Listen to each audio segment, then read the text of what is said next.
Hello, welcome to House of Nash. ഒരു cult classic ആണെന്ന് മനസ്സിലാക്കാൻ നമുക്ക് എത്ര സമയം എടുക്കുമായിരിക്കും?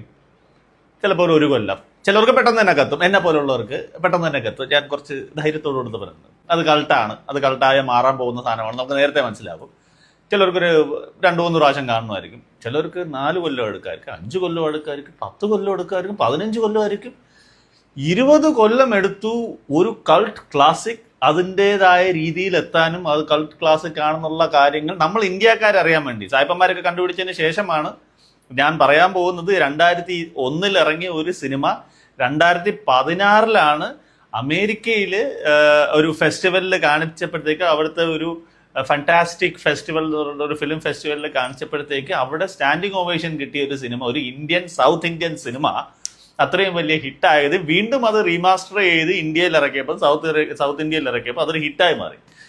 2001 കമൽ ഹാസൻ തന്നെ സ്ക്രീൻ പ്ലേ, റൈറ്റിംഗ് എല്ലാം ചെയ്തിട്ടുള്ള ആളവന്താൻ എന്നുള്ള സിനിമയെ കുറിച്ചാണ് ഞാൻ പറയുന്നത്. ഒത്തിരി പേര് കണ്ടിട്ടുണ്ടായിരിക്കാം, ഒത്തിരി പേർക്ക് അത് കുറച്ച് ക്രിഞ്ചായിട്ട് തോന്നുമായിരിക്കും. നമ്മൾ മനസ്സിലാക്കണം, അതിനകത്ത് ആ സമയത്തുണ്ടായിരുന്ന നമ്മുടെ ടെക്നിക്കൽ വശത്തിൻ്റെ ഏറ്റവും ബെസ്റ്റ് ആയിട്ടുള്ള ഒരു മൂവിയായിരുന്നു. ആ സമയത്ത് ഇറങ്ങിയതാണ്. 2001 പടം ഇറങ്ങിയെങ്കിൽ 2000 അതിൻ്റെ ഷൂട്ടിംഗ് കാര്യങ്ങളൊക്കെ നടന്നിട്ടുള്ളത്. ഒരു ഭയങ്കര സ്റ്റാർ എംബഡഡ് മൂവിയായിരുന്നു. കമൽ ഹാസൻ, മനീഷ കൊയ്രാള, റവീന ടണ്ടൻ, ഉമാ ഹസൻ, അങ്ങനെ ഒത്തിരി പേരുണ്ടായിരുന്നൊരു സിനിമയായിരുന്നു. അതിൽ ഒത്തിരി പ്രത്യേകതകളുള്ള സിനിമയാണ്. അതിനകത്ത് ചെറിയ ഒരു പ്രത്യേകത എന്ന് പറയുന്നത്, കമൽ ഹാസൻ്റെ ഫൈറ്റ് സീക്വൻസിന് വേണ്ടിയിട്ട് ബോഡി ഡബിൾ ചെയ്തിരിക്കുന്നത് റിയാസ് ഖാനാണ്. അതായത് നമ്മുടെ മലയാളത്തിലെ സ്വന്തം റിയാസ് ഖാൻ്റെ വൈഫാണ് പുള്ളിക്ക് വേണ്ടിയിട്ട് ഫൈറ്റിന് വേണ്ടിയിട്ടൊക്കെ ബോഡി ഡബിൾ ചെയ്തിട്ടുള്ളത്.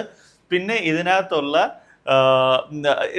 വേറെ ഒത്തിരി സാധനങ്ങൾ അതിനകത്തുണ്ട്. അതിന് വേറൊരു പ്രത്യേകത എന്ന് പറഞ്ഞാൽ, പുള്ളിയുടെ അമ്മയായിട്ട് അതിനകത്ത് ആക്ട് ചെയ്തിട്ടുള്ള അനു ഹസൻ എന്ന് പറയുന്നത് ശരിക്കും അദ്ദേഹത്തിൻ്റെ നീസാണ്, സഹോദരൻ്റെ മകളാണ്. അപ്പം സഹോദരൻ്റെ മകളാണ് അതിനകത്ത് അമ്മയായിട്ട് വർക്ക് ചെയ്തിരിക്കുന്നത്. മ്യൂസിക് ശങ്കർ എഹ്സാൻ ലോയാണ്. ഇതിൻ്റെ ബാക്കി കുറച്ച് പ്രത്യേകതകളുണ്ട്, അത് ഞാൻ പറയുന്നതായിരിക്കും നെക്സ്റ്റ് പാർട്ട്.